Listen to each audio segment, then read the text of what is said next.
All right, we're going to be picking up a little bit where we left off yesterday.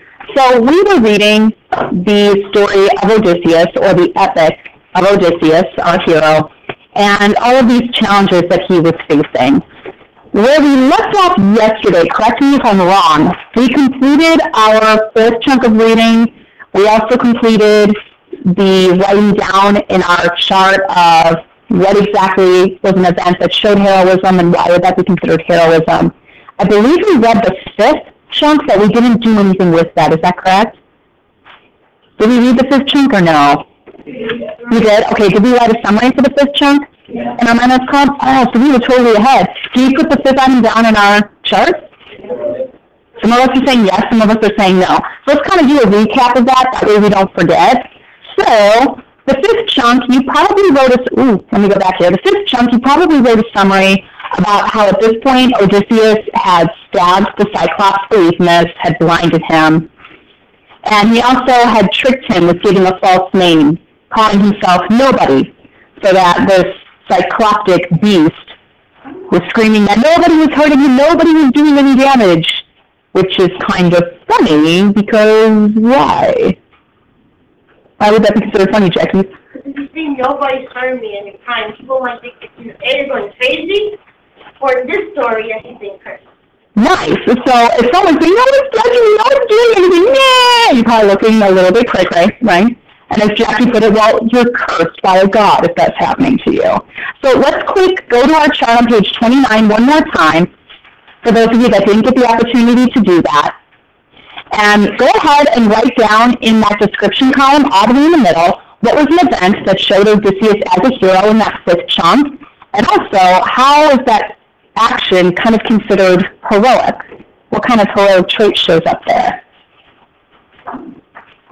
I know most of you are done, but I wanted to give a few of you a little bit more time.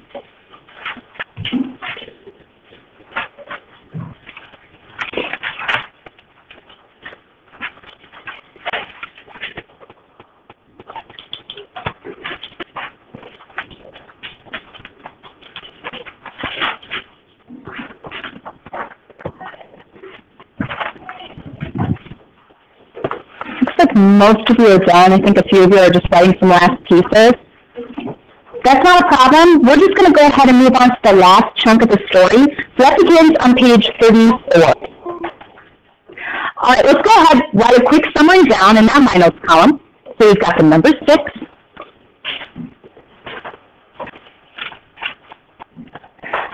So at this particular point, Odysseus has to get out of the cave. Now, the Cyclops is blinded, but that doesn't mean he can't use touch to see what's going on, meaning stretch out my hands, kind of feel around, which he does with his own sheep, with his own flock. He's kind of just putting his hands down by the ground to be like, are you there, guys? Come on, scooch out, keep going, keep going. But Odysseus was smart. Instead of trying to, sneak their way through, they just tied themselves under the sheep and got out that way.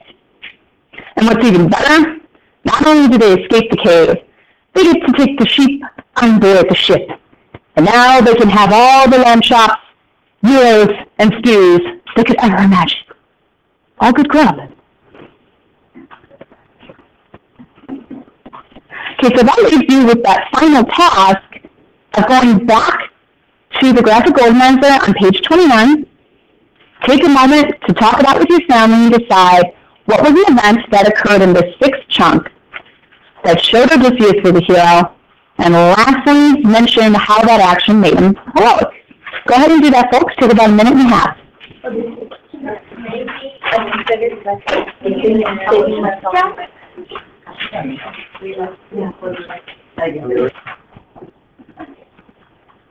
You're probably noticing while you're reading through the story with me, while you're filling in your chart, that Odysseus has these archetypal hero qualities that keep popping up again and again and again. He's constantly showing his intelligence with his smart, trickery, witty thoughts.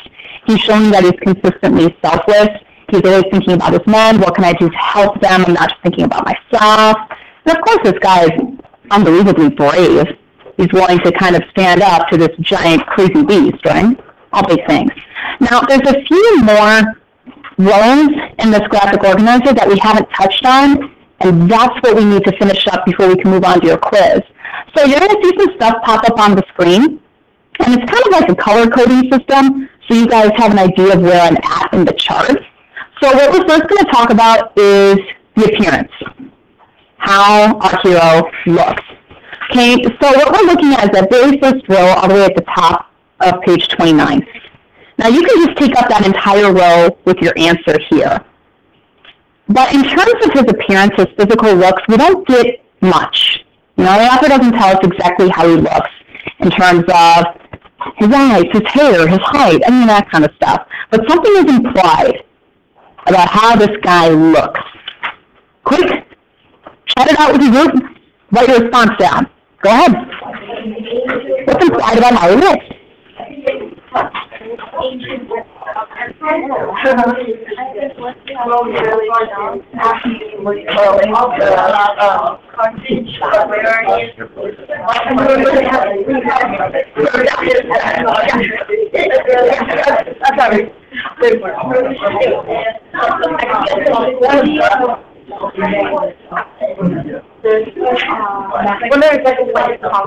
All right, pausing your conversation here.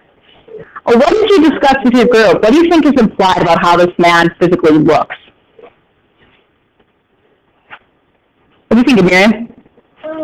In paragraph 4, it says, I just need a goat skin. Goat skin. What about goat skin? So, like, I'm guessing he probably, like, wore it. Ooh, okay, so Miriam pointed out actually something about his clothing, about how he carried with him a goat skin. So we've got that.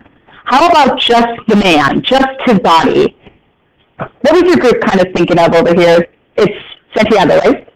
What was your group thinking about? We're thinking that he was buff, because it was him and, I think, previous men when they were twirling the bat through the Cyclops' side. Nice.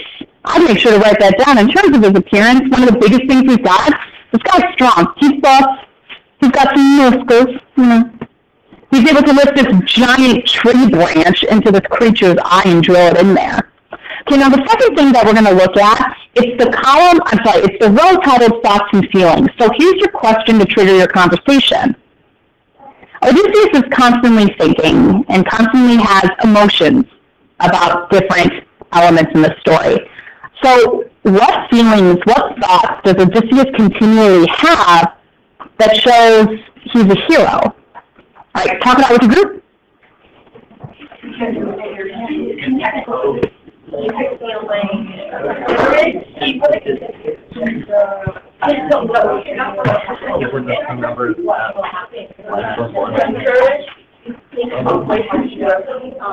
Get out, or finally get back on the school,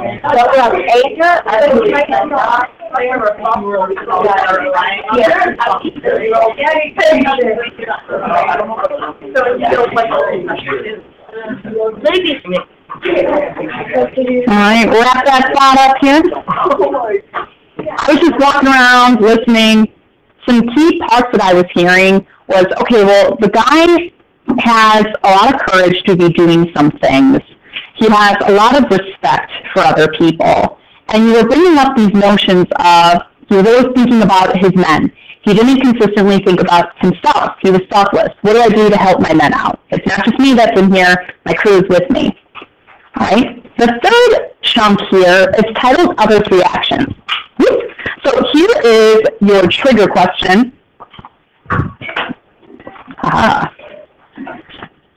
do the others, his crew, respond to Odysseus when he gives orders?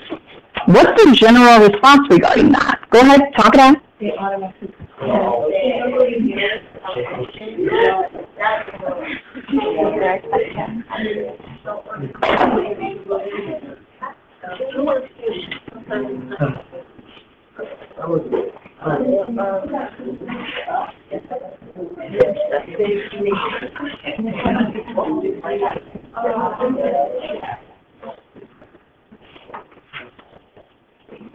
Alright.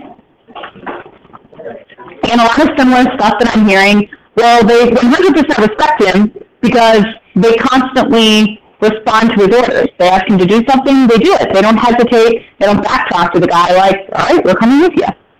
Okay, now the last piece on there, it's titled The Road of Trials. Okay, now the Road of Trials step for the hero is when they face a series of challenges or tasks. Generally, it's 3. It can always be more. But for this final box, I'm sorry, that piece is in the way. For this final box, I want you to write down what are 3 major challenges that Odysseus and his men face. Now, the challenges could be external, so what's physically happening to them. It could also be internal, too. So take about a minute and a half to just quick jot down what are 3 major challenges or trials these men face.